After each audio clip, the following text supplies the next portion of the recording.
మాది నేడింజర్ల, మా అమ్మాయిని ఇక్కడ దిర్శించర్ల ఇచ్చినాం దుబ్బలమేనా. అయితే మేము చర్చికి పోతాం ఎప్పటి నుంచో. 2017లోనే మేము చర్చికి పోతున్నాం. అప్పటి నుంచి 13-14 సంవత్సరాల నుంచి చర్చికి పోతాం. మా అమ్మాయిని దుబ్బలమేనకి ఇచ్చినాం. వాళ్ళు చర్చికి పోరు. ఈ పిల్లకు బాగా మధ్య సీరియస్ గా అయింది. ఇప్పుడు ఒక 5-6 రోజుల కింద పోయిన వారము బాగా సీరియస్ గా అయితే మిరాళం తీసుకపోతే డాక్టర్ నల్గొండ తీసుకుపోమన్నాడు. నల్గొండ కూడా తీసుకపోయినాం. నల్గొండ తీసుకపోతే అక్కడ బాగానే ఖర్చు వచ్చింది. 60-70 వేలు దాకా ఖర్చు వచ్చింది. బుజ్జి ఏం బాగాలేదు, సీరియస్ గా ఉంది. మళ్ళా మిరాళం తీసుకుపోయినా మళ్ళా కూడా ఎక్కడ చేతి క్యానల్ పెట్టడానికి నరాలు దొరకట్లేవు. పిల్ల బాగా సీరియస్ గా అయింది. తీసుకొని ఇంటికి వచ్చినాక నాకు ఈ అమ్మగారు అయ్యగారు నేడింజరం దగ్గర ఉన్నప్పటి నుంచి కూడా తెలుసు. నాకు తెలిసిండు కూడా వాళ్ళ దగ్గరికి రాలేకపోయినా నేను ఎట్లా వాళ్ళ అన్నులు కదా, వాళ్ళని తీసుకొని వస్తే పిల్లకి ఏమన్నా అవుతారని ఏమన్నా అంటారు ఏమో అని నేనే ప్రభా ఎట్లన్నా మార్గం చూపించాయా, ఎవరికి వాళ్ళ మనసులు మార్చాయని నేను ఇదే ప్రార్థన చేసుకుంటూ ఏడ్చుకుంటూ కూర్చున్నా. ఒక మక్క ఉంది వచ్చి ఆడి కుమ్మరకుంట్ల చర్చి అమ్మగారు నీకు తెలుసు కానీ ఆడికన్నా తీసుకుపో పిల్లని అన్నది. అనగానే ఇక మాడబిడ్డ నుండి తీసుకుపోవద్దని చేతికిచ్చింది. ఇయ్యంగానే ఇక పిల్లని తీసుకొని చేతులు మేము వేసుకొని వచ్చిన అమ్మ నాన్న అక్కడ కూర్చుర్రు. తీసుకొని వచ్చినాక అమ్మగారు అన్నది నేడించర్ల వెళ్ళిందో దారిదే పోస్తున్నది అన్నది. అమ్మగారు మా మనవరాలు చచ్చిపోయేటట్టుంది అమ్మగారు, కొంచెం ప్రార్థన చేయడం తీసుకొచ్చి అమ్మగారి దగ్గర పెట్టి బాగా ఏడ్చిన.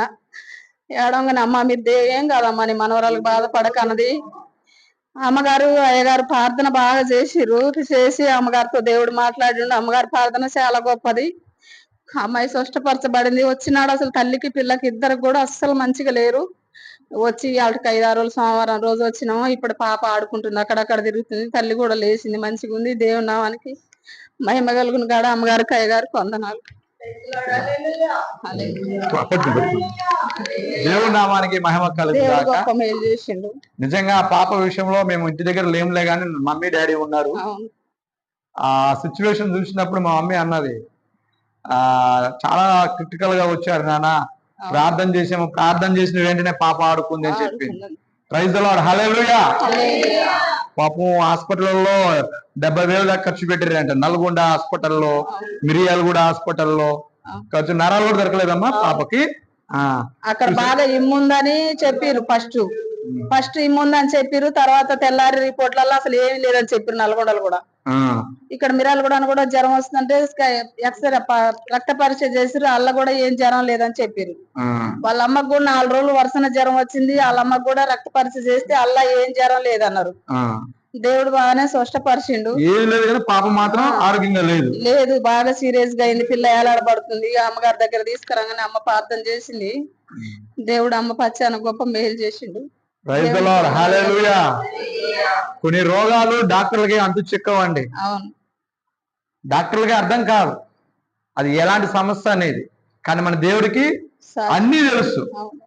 ఒక్క ప్రార్థనే చేసింది అమ్మా. ఆమె ఏడ్చుకుంటూ వచ్చి నా బిడ్డ సీరియస్ గా ఉందమ్మా, బ్రతకదేమో, ప్రార్థన చేయండి అమ్మా అని ప్రాధాయపడ్డప్పుడు అమ్మ త్రోసిపుచ్చలా, నువ్వు వేరే వాళ్ళ చర్చికి వెళ్తావు, నువ్వు మా చర్చికి రావు, నేను ఎందుకు ప్రార్థన చేయాలి, నేను చేయను అనే మాట అమ్మ నోటికుండా రాలా. వెంటనే ప్రార్థన చేసింది, దేవుడు వెంటనే స్వస్థపరిచాడు. Praise the Lord, hallelujah. అంత సీరియస్ గా పాప వెంటనే లేచి ఆడుకుంది. దేవుడికి స్తోత్రం. Praise the Lord. Hello baby, ఇది చూడమ్మా. Praise the lord.